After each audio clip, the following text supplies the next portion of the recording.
आपके लौटाए हुए ये 2 मोती तेरे लिए 2 जहान की नेमत से ज्यादा। मुझे अब किसी चीज को पाने की कोई ख्वाहिश नहीं। आप खामखा परेशान हो रहे हैं। ये देखें, ये बैठा हुआ है, मैं खुद बैठा के गया उसको। ओह, ये क्या हुआ? तो माँ, तुम्हें तो बहुत तेज बुखार है।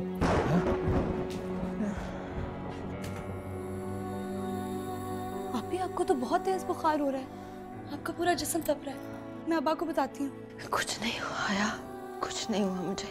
ओए सत्यानाश, मेरा मतलब है कि क्यों अपनी जिंदगी के पीछे पड़ा हुआ है? गफूर, मेरी मदद करो इसको घर पहुंचाने में। इसका ज्यादा देर बाहर रहना भी ठीक नहीं। ठीक। उठ मेरा बच्चा, उठ, आजा, उठ मेरा बच्चा, आजा, आजा। नहीं, आप भी, आपका रंग पीला पड़ रहा है। आप रुकिए, मैं अम्मी को बुलाती हूँ। अम्मी, अम्मी। आपको देखना तो मेरी जिंदगी का सबसे खूबसूरत लम्हा था, और आपकी मोहब्बत वो मेरी बेमानी जिंदगी का सबसे हसीन तजुर्बा। आपने तो मुझे अपने आप से मिलवाया, वरना मैं खुद को पहचाने बगैर ही इस दुनिया से चला जाता। मुझे उस जिंदगी से कोई गिला नहीं।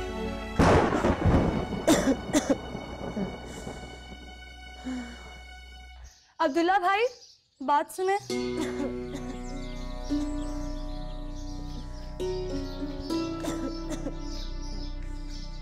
अब्दुल्ला भाई, आपका बहुत शुक्रिया। शुक्रिया? शुक्रिया किस बात का? कल रात के लिए। अगर आप वक्त पर बात ना बनाते तो शायद अब्बा हमसे उम्र भर नाराज होते। इसमें शुक्रिया की कोई बात नहीं है, लेकिन ये बहाना बार बार नहीं चलेगा तायाजान के सामने। और वैसे भी तायाजान ठीक कह रहे थे, हमारे घर की औरतें शाम ढले घर नहीं आया करती। आइंदा ख्याल रखूंगी। अच्छी बात। सुनो जी। तुम्हारी आपी की तबीयत कैसी है? अभी बुखार तेज है, दवाई दे दी है, दुआ करें जल्द आराम हो जाए। इंशाल्लाह। अपनी आपी को मेरी तरफ से पूछ लेना। जी।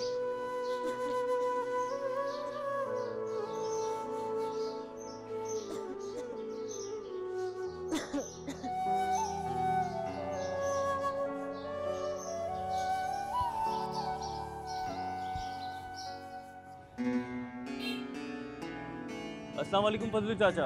अरे वालेकुम अस्सलाम। कैसी तबीयत है? अरे तबीयत कहाँ मियाँ, बुढ़ापे ने कमर तोड़ के रख दी है। अब मुशक्कत नहीं होती, और रही सही कसर इन बारिशों ने पूरी कर दी है। कोई सवारी मिल भी जाए तो 12 ही भगा के ले जाती। और हाँ, याद आया बेटा, कल खैर थी, वो मौलवी साहब के यहाँ से जनाना सवारी बहुत दूर तक गई। घर में सब ठीक तो है ना? हाँ हाँ, सब खैर है। असल में आपको पता है कि शादी की तैयारियां चल रही हैं। हो सकता है कोई ज़रूरी काम दरपेश आ गया हो उसी हवाले से। वैसे कहाँ तक गई थी सवारी? वही बेटा, पुरानी हवेली, वो जहाँ शाकर मियाँ रहते हैं, और बिटिया वहीं गई थी। अच्छा, ठीक है, इजाज़त है। अल्लाह। क्या जरूरत थी इस बाद दोबारा में बाहर जाने की? अब वो हम क्या वो हम? ये निकट ने दिया है, गिला कर रही थी कि काफी देर हो गई मिलने नहीं आए। उसे कहिएगा बहुत जल्दी मिलने आऊंगा। आजकल यहाँ स्टेशन पे काम बहुत ज्यादा है, रात के फारिग होता हूँ आखिरी मालगाड़ी के जाने के बाद। हमाद बाबा, ये सब क्या है? आपने पूरे घर को, जमाने को ये यकीन दिला दिए कि आपके जज्बे से बढ़ के इस दुनिया में कुछ नहीं। आपने जमाने को अपनी ठोकर में ला डाला है। बड़ी बेगम को अपनी गलती का एहसास हो गया है। अब आपसे मेरी एक इल्तिजा है हमाद बाबा, अगर घर वाले आपको वापस बुलाए तो इनकार नहीं कीजिएगा। ये आपका मुझ पे बहुत बड़ा एहसान होगा। अच्छा, मैं अब चलता हूं। बात बाबा, अपना ख्याल रखना।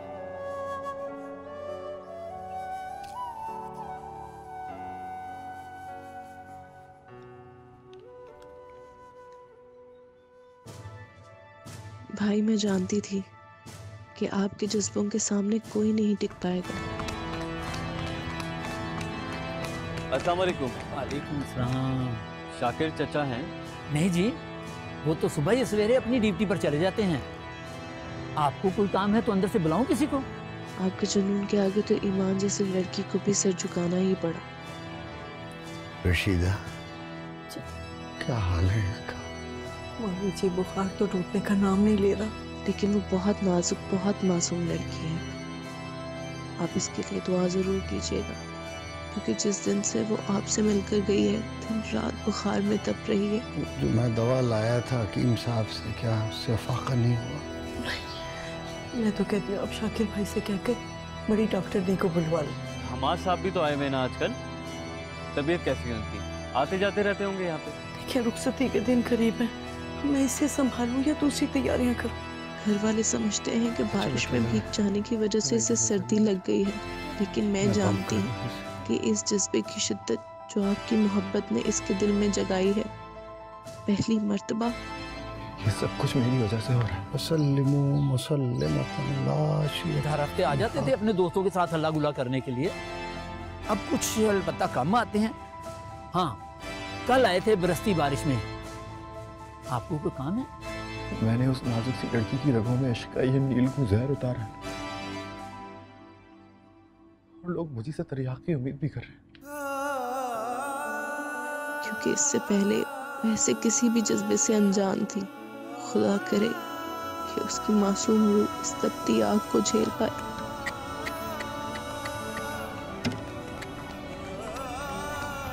कितने भोले ये लोग, और कितना संगदिल हूं मैं।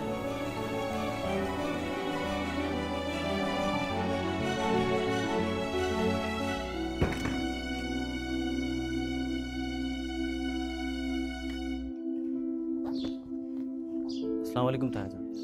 वालेकुम अस्सलाम। अब्दुल्ला बेटा, अच्छा हुआ तुम आ गए, मैं तुम्हें ही बुलवाने जा रहा था। क्या बात है तायाजान, आप परेशान लग रहे हैं? हाँ बेटा, वो ईमान का बुखार दिन ब दिन शदीद से शदीद होता चला जा रहा है। हर दवा बेअसर हो गई है। तुम ऐसा करो कि शहर से कोई अच्छी डॉक्टरानी लेकर आ जाओ। मैं अपनी बेटी को इस हालत में नहीं देख सकता। आप कुछ नहीं रहता है साहब, मैं खुद जाकर लेकर आऊंगा शहर से डॉक्टरनी को। ठीक है। ईमान को कुछ नहीं होगा, ये मेरा ईमान है। ये सब कुछ मेरी वजह से हो रहा है। मैं खुद को तो शायद कभी माफ ना कर सकूं, लेकिन मजहब से एक सवाल पूछना बाकी रह गया। मुझे समझ में नहीं आता कि मोहब्बत करना अगर ऐसा ही गुनाह कबीरा है कि इसकी तपिश से किसी की कोमल रूह के रेशे झुलस जाए, तो हम मजलूम और बेबस इंसानों के दिल में ये चिंगारी सुलगाई क्यों जाती? इस सवाल का जवाब मैं तो तुम्हें नहीं दे सकती, और बाहर खोजोगे तो मजीद सवालात में घिरते चले जाओ। इस सवाल का जवाब तुम्हें अपने अंदर से मिलेगा। मेरी दुआएं हर हाल में तुम्हारे साथ।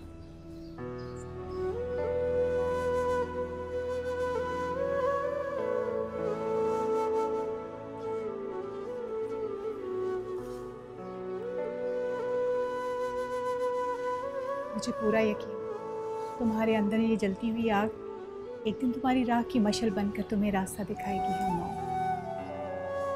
वही बेटा, पुरानी हवेली, वो जहाँ शाकिर मियाँ रहते हैं, बिटिया वहीं गई थी। मुझे डर है कि उसकी जरा सी लग़ज़िश सारी उम्र के लिए मेरी मासूम और पाक दामन बेटी के दामन पर बहतान का कोई बदनुमा दाग न लगा दे। हर हफ्ते आ जाते थे अपने दोस्तों के साथ हल्ला गुला करने के लिए, अब कुछ अलबत्ता कम आते हैं। हाँ, कल आए थे बरसती बारिश में। क्या जरूरत थी इस बाद दोबारा में बाहर जाने की? अब वो हम क्या वो हम? अगर आप वक्त पर बात ना बनाते तो शायद अब्बा हमसे उम्र भर नाराज होते। ज़ाहिर तो बुखार ना उतरने की कोई वजह समझ नहीं आ रही। जब रुखसती के दिन करीब होते हैं तो लड़कियां ज़हनी बोझ का शिकार हो जाती हैं। ईमान बहुत कमज़ोर हो गई है। इस प्रेशर से बाहर आना बहुत ज़रूरी है।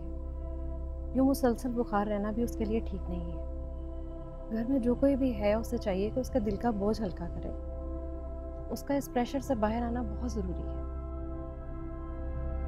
दवा वक्त पर देते रहिए। शुक्रिया डॉक्टर साहब, आप एक तकलीफ की घर आए हैं, इसके लिए आपको दिल से शुक्रिया।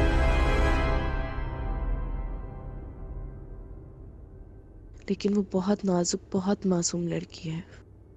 आप इसके लिए दुआ ज़रूर कीजिएगा, क्योंकि जिस दिन से वो आपसे मिलकर गई है दिन रात बुखार में तप रही है।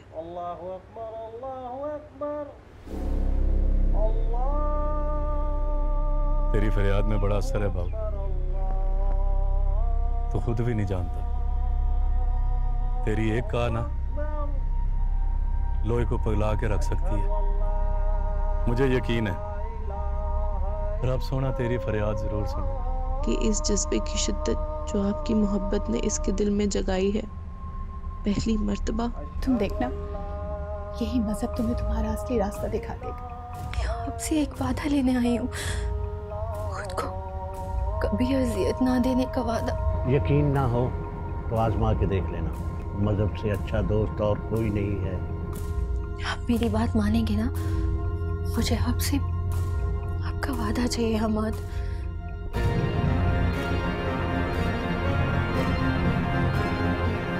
क्योंकि जिस दिन से वो आपसे मिलकर गई है दिन रात बुखार में तप रही है। मैं बहुत मजबूर और बेबस लड़की। सब रास्ते खुल जाएंगे। मैं आपकी मोहब्बत के बदले में आपको कुछ नहीं दे सकती। सारी मुश्किलें आसान हो जाएंगी। मेरे लिए आपसे यूं छुप कर तन्हा में मिलने का गुनाह सारी उम्र मेरे वजूद को किसी आरी से काट देने के लिए काफी। आपके दो शर्त मुझे इस गुनाह पर मजबूर कर दिया। मैं उनको रोक नहीं पाई। अब आप मेरी बात मान लें, घर वापस चले जाएं, वरना मेरा ये गुनाह भी रायगा चला जाएगा। मेरे इस गुनाह को रायगा मत जाने दीजिए। मैं आपसे इल्तिजा करती हूँ। मैं अपनी खुशी के लिए आपकी खुशी का वादा चाहती हूँ।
क्या कर रहे हो यार? साहब वो किसी ने साहब वो इमरजेंसी ब्रेक लगा दी सर।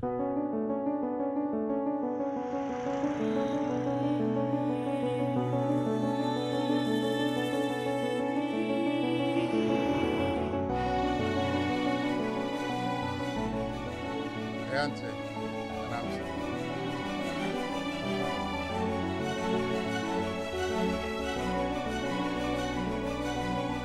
उठाओ शाबाश, आराम से रखना जरा, अभी गड्डी आएगी फिर लोड करना है।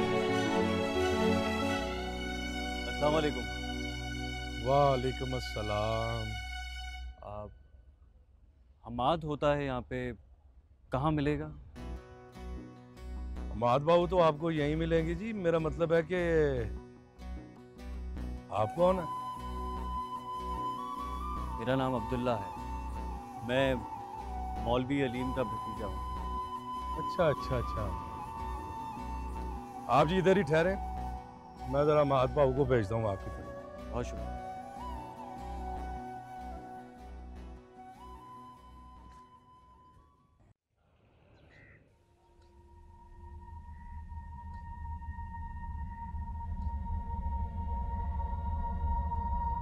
तुम इस वक्त यहाँ खैरियत तो है? जब तक तुम्हारा साया हमारे इर्द गिर्द मंडला रहा है तब तक खैरियत कैसे हो सकती है? मैं समझा नहीं। मैं तुम्हें पहली और आखिरी बार तंबीह करने आया हूं, उससे दूर रहो, यही तुम्हारे हक में बेहतर होगा।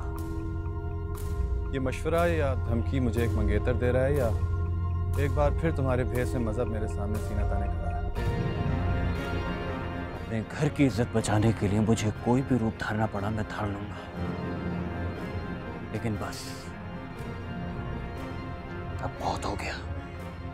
फर्दे जुर्म आयद करने से पहले मुझे मेरा जुर्म तो बता दो। मैं बताऊं तुम्हारा जुर्म? मुझसे पूछ रहे हो? हमाद वो बहुत मासूम लड़की है,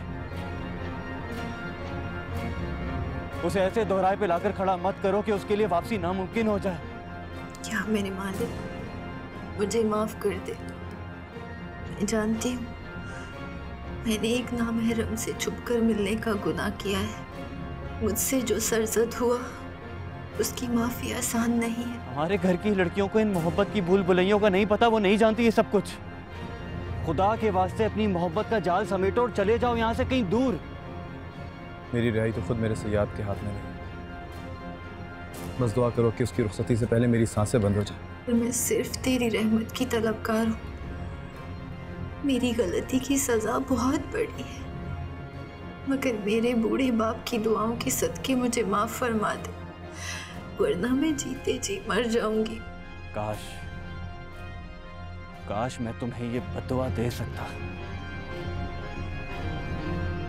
तुमने उसे, एक मासूम लड़की को मौत के दोहराए पे लाकर खड़ा कर दिया है। हमाद, चलो इस बहाने आज एक बात का इंकशाफ तो हुआ। तुम भी ईमान से शदीद मोहब्बत करते हो। हाँ, मैं उससे मोहब्बत करता हूँ और शदीद मोहब्बत करता हूँ। मैं बहुत कमजोर हूँ, बहुत नाजुक हूँ मेरे अल्लाह। मुझे ताकत दे कि मैं अपने रिश्ते उम्र भर निभा सकूं। तुम क्या समझते? मोहब्बत सिर्फ वही होती है जिसका इजहार कर दिया जाए, जिसे खूबसूरत अल्फाज का सहारा मुयस्सर। क्या वही जज्बा सच्चा होता है? हमाद, मैंने जब से होश संभाला है ना, अपने बड़ों से अपने नाम के साथ उसका नाम जुड़े हुए पाया है। मेरे सीने में भी वही गोश्त का, उसी खून का दिल धड़कता है जो तुम्हारे और किसी और इंसान के दिल में धड़कता है। बस फर्क सिर्फ इतना है कि मैं तुम्हारी तरह अपनी मोहब्बत का इजहार नहीं कर सकता, चीख चीख कर अपनी मोहब्बत को बयान नहीं कर सकता। तुम तो अपने ही कबीले के निकले थे। बहरहाल, मौलवी अलीम को मैं पहले भी यकीन दिला चुका हूँ कि मेरे कदम उस दहलीज को कभी पार नहीं करेंगे, और मैं आज तक अपने वादे पर कायम हूँ। अपनी एक एक बात का पास रखा है मैंने। तुम मुतमईन होकर चले जाओ। मुझे उस घर की इज्जत और हिम्मत हर चीज से ज्यादा मुकद्दम है। मुझे बार बार याद दिलाने की जरूरत नहीं है। मैं जानता हूँ तुमने कितना अपने वादे का पास रखा है।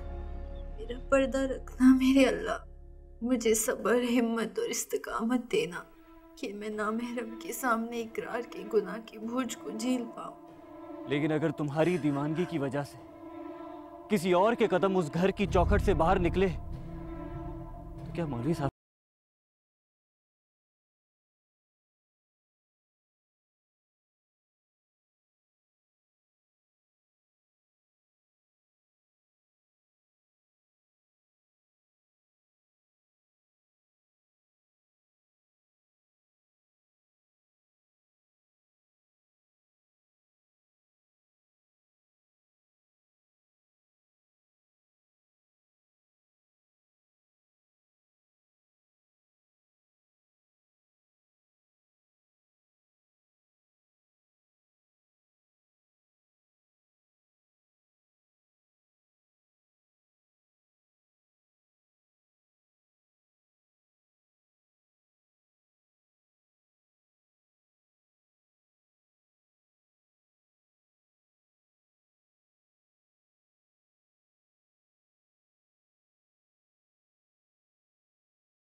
करूं सजदा एक खुदा को, पढ़ूं कलमा या मैं दुआ दूं, दोनों ही एक खुदा और मोहब्बत। करूं सजदा एक खुदा को, पढ़ूं कलमा या मैं दुआ दूं, दोनों ही एक खुदा और मोहब्बत। करूं सजदा एक खुदा को,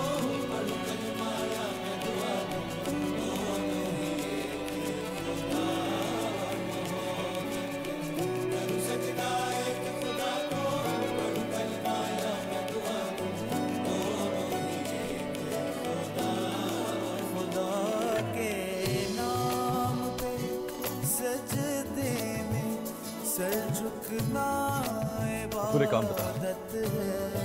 वो दिल अल्लाह का घर है कि जिस दिल में मोहब्बत है खुदा के। आपी, आपी क्या हुआ आपको? अम्मी, अम्मी आपी को देखिए क्या हुआ? अब्बा ऊपर आए। अम्मी, आपी आंखें खोलो। अब्बा, अम्मी जल्दी ऊपर आए। आपी आंखें खोलो। आपी, अब्बा।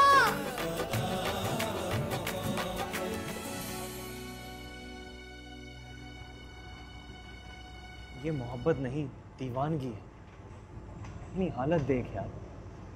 तू क्या समझता है कि इस आग में सिर्फ तू ही जल रहा है? तेरे साथ साथ ये आग हम सबको भी भस्म कर देगी। मोहब्बत तो नर्म गुलाबी मौसम की तरह इंसान के जिस्म में उतरती है, उसके बाद ये मौसम दहकती हुई आग में बदल जाता है। आसपास की सारी नीली तितलियां मर जाती हैं, सारे फूल, सारी पंखुड़ियां झुलसकर राख हो जाती हैं। क्यों पूरे के पूरे गुलशन को जलाकर राख करना चाहता है? 4 दिन बाद उस लड़की की रुखसती है यार। तू चाहता है कि तेरा ये जुनून उस लड़की की इज्जत पर दाग लगा दे, उसे रुसवा कर दे। वहाँ लड़की की रुखसती की तैयारियां हो रही हैं और यहाँ ये बेहतियाती। कुछ तुम्हें ही ख्याल रखना चाहिए था रशीदा। गलती होगी मौलवी जी, हालांकि हया और मैं ज्यादा भीग गए थे इससे। मैं तो कहती हूँ आप जामिया मस्जिद के पेश इमाम से दम किया हुआ पानी ले आए। शाम का वक्त था, 100 बलाएं होती हैं। तेरा दिमाग खराब हो गया क्या? ये उसकी इज्जत और हुर्मत है कि आज तक उसका नाम मैं अपनी जबान पर नहीं लेकर आया, और तू कहता है कि मैं उसे बदनाम करना चाहता हूँ? हाँ, मैं अब भी ये कहता हूँ कि तू उसे बदनाम करना चाहता है। चाहे लाख तूने उसका नाम अपनी जबान पर लाना छोड़ दिया हो, लेकिन तू बजाते खुद उस लड़की की बदनामी का चलता फिरता इश्तिहार है यार। तेरी आंखें, तेरी बोली, तेरा लहजा, तेरा चलना फिरना, उठना बैठना, तेरा ये जोग, तेरी ये बर्बादी, ये सब लोगों को उस लड़की की याद दिलाती है। जब तक तू यहाँ है वो नहीं भुला पाएंगे उसे। 2 दिन बाद अब्दुल्ला के माँ बाप भी पहुंच जाएंगे। टिकट करवा ली उन्होंने। अब ऐसी सूरत में अल्लाह ही हमारा पर्दा रखे। बेशक इंसान बहुत कमज़ोर है। मैं जाता हूँ मौलाना साहब से बात करने।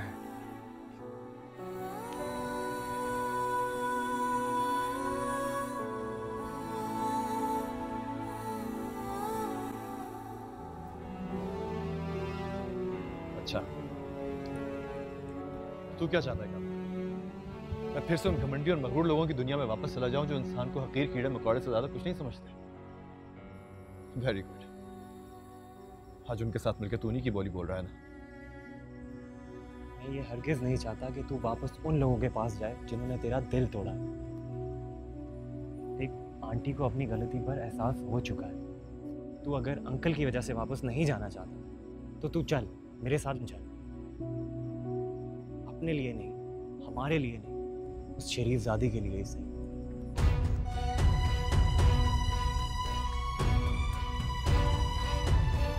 आज तक हमारा हर अंदाज़ा मैडी के बारे में गलत साबित हुआ है। मैं सोच भी नहीं सकती थी कि मैडी जैसा आराम पसंद अयाशियों में रहने वाला लड़का घर से इतने दिन बाहर कैसे गुजार सकता है। तुम ऐसा कैसे सोच सकती हो कि वो किसी मुश्किल में फंस गया होगा? अरे अपने किसी अमीर दोस्त के घर में उसकी हवेली में अयाशी कर रहा होगा और तुम उसके बारे में सोच सोच के परेशान हो रही हो। नहीं सिस्टर, मैं मैडी को बहुत ज़्यादा तो नहीं, लेकिन इतना ज़रूर जानती हूँ कि उसका चालन समझ सकूँ। अमजद अंकल और अपने घर वालों को वो ये बात पूरी करके ज़रूर दिखाएगा। मैडी छुपने वाले या हार मानने वालों में से हरगिज़ नहीं है। तुम अभी तक अपने दिल में उसका ख्याल बसाए बैठी हो। भूल गई हो उसने किस तरीके से तुम्हारी इंसल्ट की थी? अगर उसे भूल जाना इतना ही ज़रूरी है तो आप और मम्मी डैडी अभी तक मेरे और उसके रिश्ते की आस लगाए क्यों बैठे?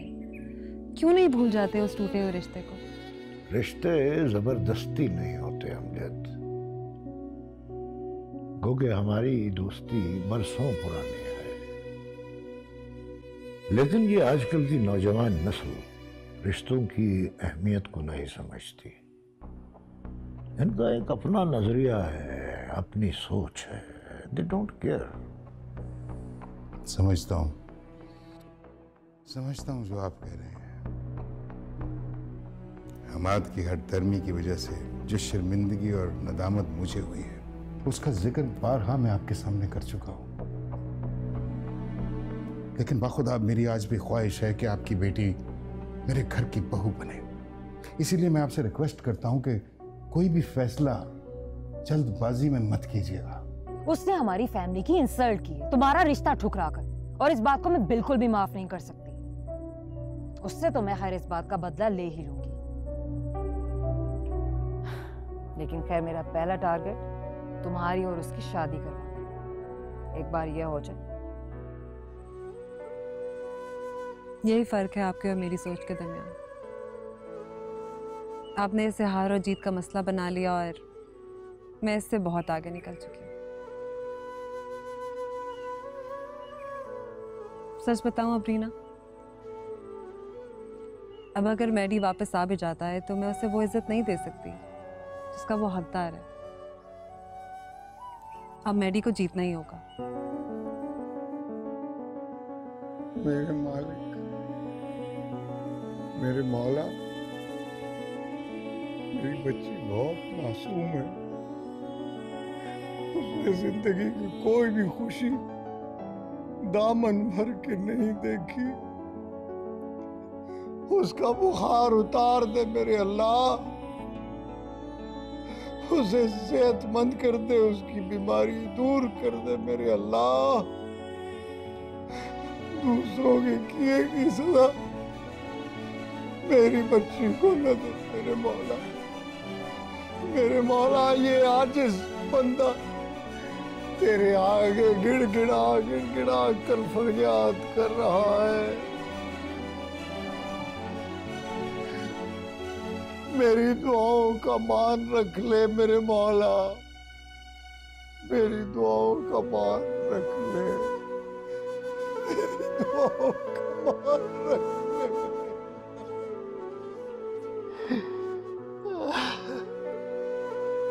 अल्लाह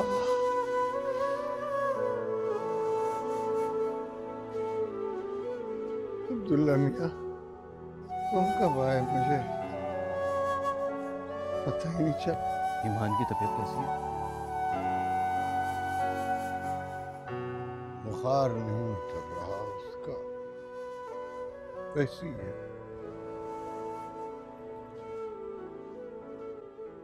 क्या कह रही थी डॉक्टर ने? मामला उसकी समझ से भी बाहर है। बुखार तो सर्दी की वजह से हुआ था,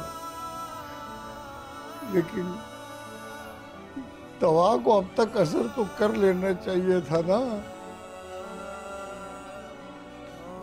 जाने कौन सी ऐसी बात है जो मेरी बच्ची को, उसकी रूह को झुलसा रही है। लेकिन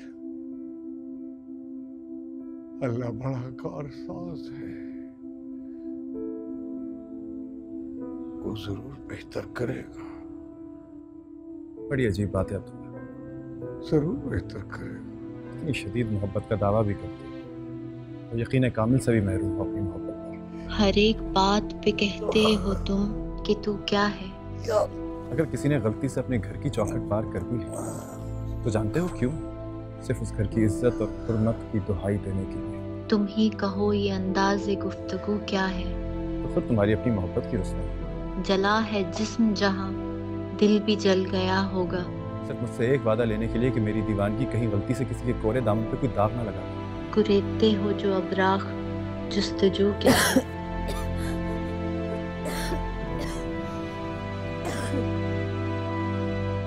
नरमीन मेरी बहुत लाडली बेटी है, मैं बहुत प्यार करता हूँ उससे, लेकिन तुम्हारे बेटे ने उसको बहुत दुख दिया है।